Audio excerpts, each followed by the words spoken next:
Ang kalsadang dinaanan namin na isa sa mga matatarik na kalsada dito sa Baguio. Kaya naman kapag hindi ka sanay, mahihirapan ka talaga dito pumreno. At eto nga ang nabungaran namin.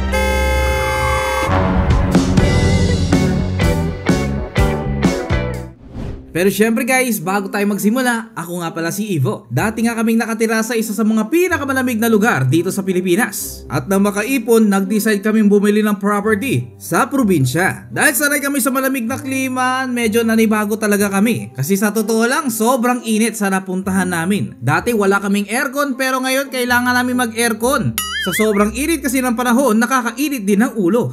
Pero sa pagkakataon na ito, bibiyahe tayo papunta sa dati naming tinitirhan. Ang lugar na isa sa mga pinakamalamig sa lahat. Sa sobrang lamig, kailangan mo talaga magbaon ng jacket. Pero kasi nung pumunta kami, summer. Kaya hindi na kailangan ng jacket. Kaya naman maaga kaming nagising, actually 2 AM. Madalas talaga kaming gumising ng ganong kaaga para maligo at tumae. Kasi sa totoo lang guys, pag may mga ganito kaming pinupuntahan, mahirap na pag walang CR sa labas. Pasintabi lang po sa mga kumakain. Nagpunta nga ako sa bahay ng isa sa mga importanteng tao, ang ating mahal na kababata. Dahil sa araw na ito, ikakasal siya. At ako ang best man. Kaya naman kahit marami naging struggle ng mga nakalipas na panahon, muntik pa ngang hindi ako maka-attend sa kasal nila, pero pinilit ko dahil the best man tayo. At sa totoo lang, dahil sa best man tayo, gagawin natin ang lahat, makapunta lang. Kasi sa totoo lang, sabi niya, marami silang handa.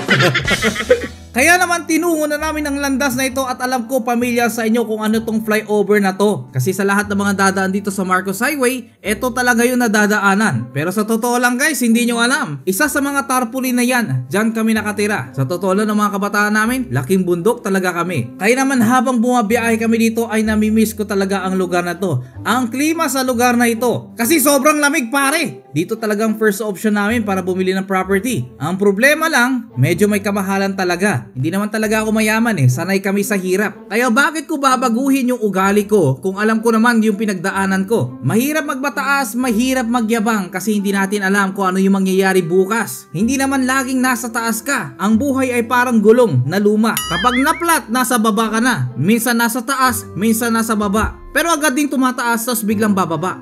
So, tataas ulit, tas bababa. Ewan ko ba? Kalukuhan lang ata yun Basta ang lesson learned dito, huwag mong kakalimutan kung saan ka nagmula. Hindi porket umasenso lang ng konti, mananapak na ng tao. Tandaan mo, nanggaling ka rin kung saan sila nagmula. Yun lang kasi yung pananaw ko sa buhay. Kaya naman, eto na nga, nagbiyahe na kami dito. Ito nga pala yung tinatawag nilang Balakbak Road. Actually guys, madalas talaga ako dito magbike. Tignan nyo naman, paahon, pababa, sobrang tarik talaga. Pero itong part na ito talaga yung sobrang baba ng baba, pababa. Ang sarap! Actually guys, kaya ako nagbabike dito, sobrang sarap ng hangin. Iniikot ko talaga yan From Cannon Road, pupunta ako dito sa Marcos Highway, then pabalakbak. Actually, pupunta pa ako ng Green Valley. Tapos pupunta na ako dito sa Balakbak, tapos napakasarap ng pababa dyan. Nakakainis lang kasi dito sa Balakbak yung mga aso dito. Hanggang nga sa ito ang nabungaran namin. Uy! Akala nga namin dito ay na-lost brake siya, yun pala bumwelo lang pala. Ay nako, kakakakapi namin yan. Mabuti na lang at walang nangyari sa aming masama. Kaya naman bumiyahe na kami hanggang sa makarating sa narentahan namin ditong transient. What's up sa inyo guys? So nagbabalik tayo dito at ito nga po So medyo nagbiyahe kami dito kasi nga pumunta kami at ayan, familiar. Medyo familiar ba? Ayan.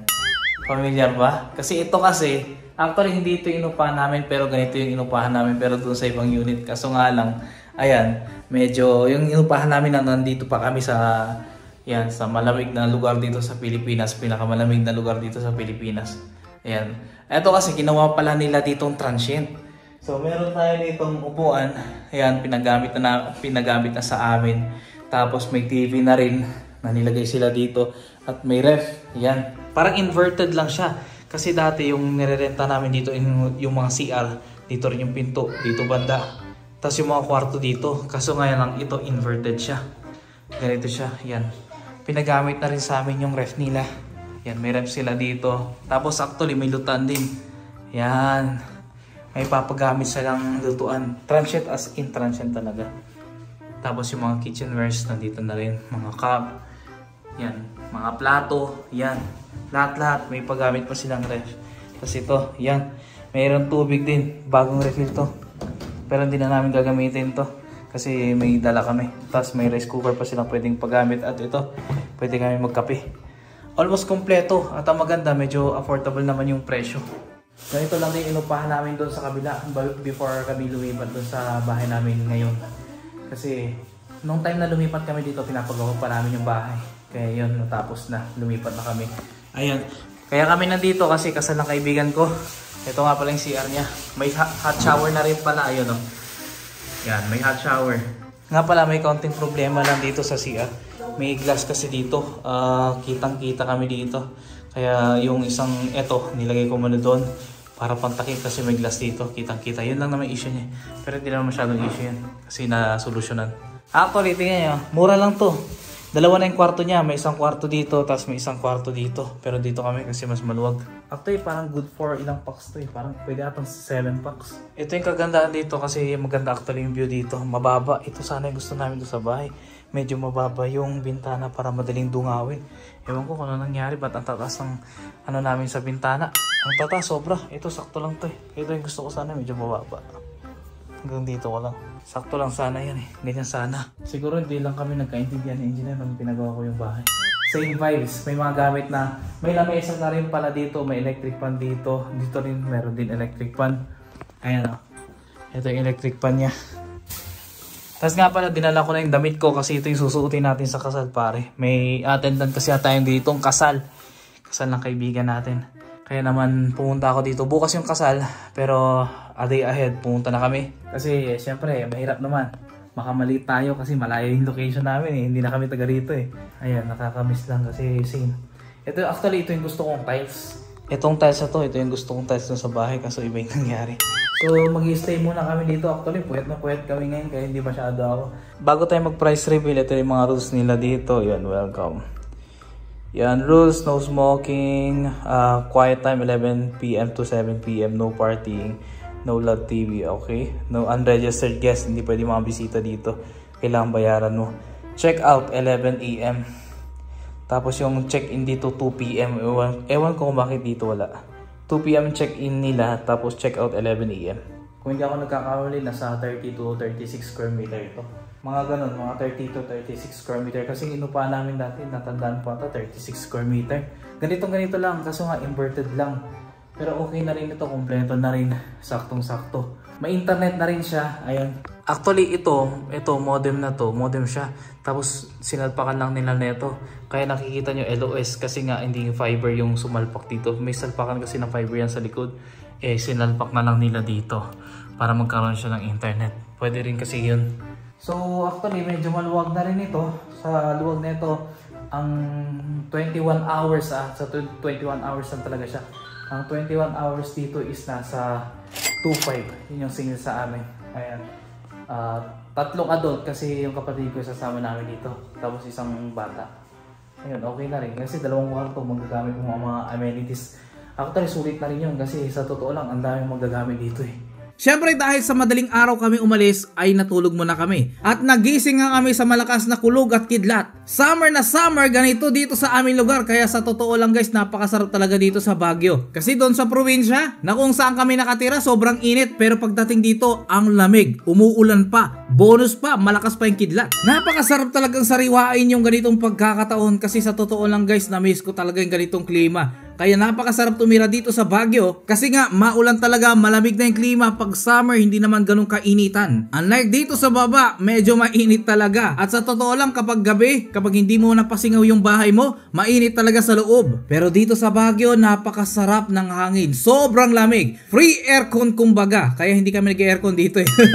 Napakalamig na eh. Sa totoo lang guys, na-miss ko talaga yung ganitong klima. Kaya naman masarap din kapag pumupunta kami dito. Yung kagandahan dito kasi sa Transient na pinuntahan namin na which is inupahan lang din namin noon, marami pa rin mga pine tree kaya naman nakaka-relax talaga. Kinabukasan nga maaga nga ako ditong nagising 3:00. Kasi nga maaga dito yung pictorial na gaganapin sa kasal. Kailangan namin makapunta doon ng maaga kasi may pictorial at videohan pa. Grabe. Para tayo ditong artista. Medyo nagusot ngayong damit ko dito kaya naman pinaplansya natin dito mabuti para naman magandang tignan. Ayan nga guys, plansya-plansya lang muna tayo dito. Sabay higop na rin ng kape kasi maaga tayong aalis. At syempre guys, naligo na ako dito at ito nga, sinuot ko na yung dadamitin ko. Yo, So what's up guys? Ito na yung damit natin sa kasal. Yan. Sasayaw kasi tayo doon. Mag-breakdance tayo doon. Tcharan, tcharan. Tayo na, bisa babak na rata. Tingin na. Pupusin pag pictorial ganito.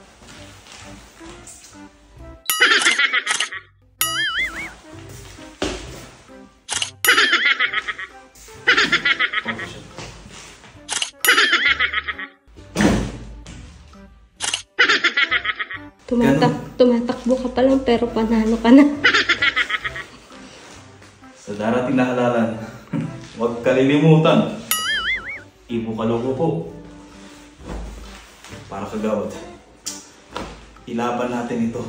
Ang laban ko ay laban mo rin. Kaya magsuntukan tayo. Mataas yung necktie mo. Mataas ba? Ito yung polo. Edi... Ayusin mo nga, Vince. Ayusin mo nga. Ayusin mo nga. Hindi, ayusin mo. Yung polo mo, itatakin mo talaga, sasakit mo gano'n. Igagalan. Gusto mo ito? Tira mo ka. Kaya anak ganyan yan. Sige natin. Oh, sige nga. Gusto ko sanang may pakita sa inyo kung ano nangyari sa kasalan pero syempre, may videographer sila. Ayoko naman pangunahan sila. Kaya ayun guys, ito na lang yung picture before yung kasal. Gusto ko sana mag-video kasi may videographer kasi sila eh. Syempre, in-invite na nga tayo. Sisirain pa natin kasi nila. Ang kapal ko naman, di ba? Syempre guys, sabay video na rin habang inaalala ko yung mga panahon na nandito kami sa lugar na to. Actually, namiss ko talaga yung weather dito eh. Ang dami kasing memories. Simula nung bata pa ako, dito na ako nakatira. At syempre guys, dahil nga sa patapos na ang araw, bumiyahe na rin kami pa uwi. At sa totoo lang guys, kahit saglit lang kami sa Baguio, nag-enjoy talaga ako. At pagkatapos ng sobrang habang biyahe, na halos hindi na matapos-tapos, nakauwi na rin kami sa lugar namin. At dito ko natatapusin ang maliit na vlog natin na ito. Sana nag-enjoy kayo. Huwag kalimutang i-like at mag-subscribe.